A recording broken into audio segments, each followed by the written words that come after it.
Immune system mapanggal kangkhathanaba chaba yaba chinjaksing khangminase. Article ase huyalan pau segi loksing pukai gi kalamdagi lokhotjabane. Mamangi edition da ikoi gi akoibada marang kaina phangliba manamasing maru marang maroi mapang amadi haira aikoi nan sabana haksang da piriba kanabasing gi matang da khara khangminakhrei. Mamangi edition da aikoi na chanam broccoli amadi sing chaban haksang da piba kanabasing gi matang da nainakhrei. Masi nataba ikoi gi akoibada yamna laina amadi hongna phangba kaya amasu leide. Makoi sing adugi matang da amuk aikoi khangminarase.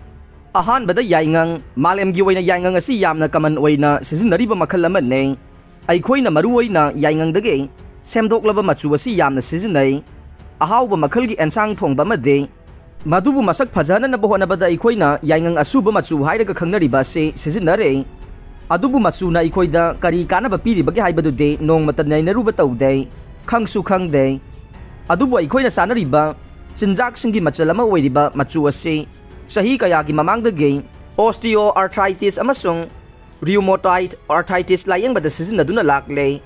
Yaingang da curcumin kauba machak ama yaure masina yaingang gi tonganba machu ama lehenbaga loinana masal gi mapanggal sontha halakpadage ngakthokpada sungamme. Samna hairabada yaingang asi yamna phaba immune booster amani loinana antiviral su oi ani subada green tea.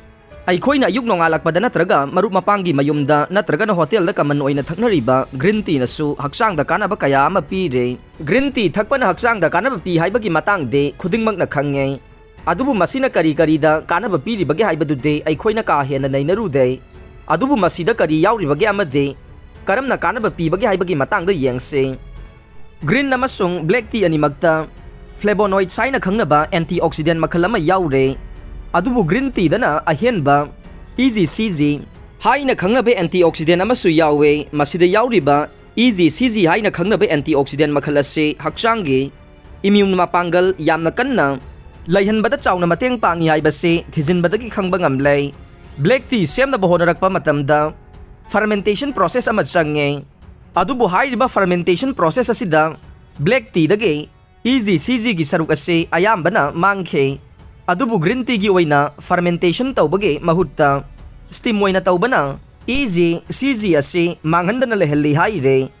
Amarom da green tea da amino acid L-theanine su yawe masina maram oiraga aikoi gi haksang gi tissue cell sing da germ fight tawba ngamba compound sing su puthoi haire.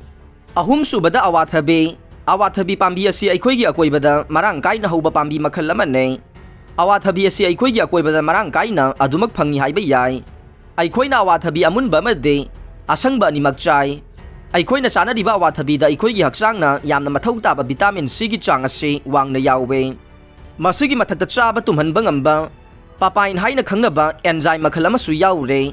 Masida natana awathabi da potassium magnesium amade folate ki sangsu marang kaina yawe maram aduna nongmagi awathabi masung ama chang naina chaba ngamlabade yamna kanaba haibadu oigane. Mari subada palangsak asi vitamin C khwaidagi hena wangna yauba mana masingge manungda mane. Palangsak chaba haksang phai haibasi aikoi na ngang oiringai dagi taduna laklaba mane. Palangsak ta antioxidant sing amade beta carotene yawe masina infection mayongnaba ngambata natana immune gi mapanggal su kangkhathalle. Broccoli ga chamanana palangsak thongba matamda su ka hena munna thongloidavane.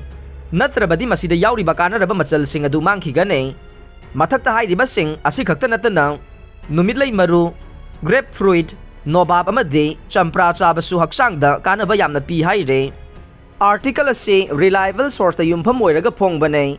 Adubu masina medical professional singge pautaki mahut sinna bohona badi natte. Aroi bada tabi riba pumnamak po thagat chare.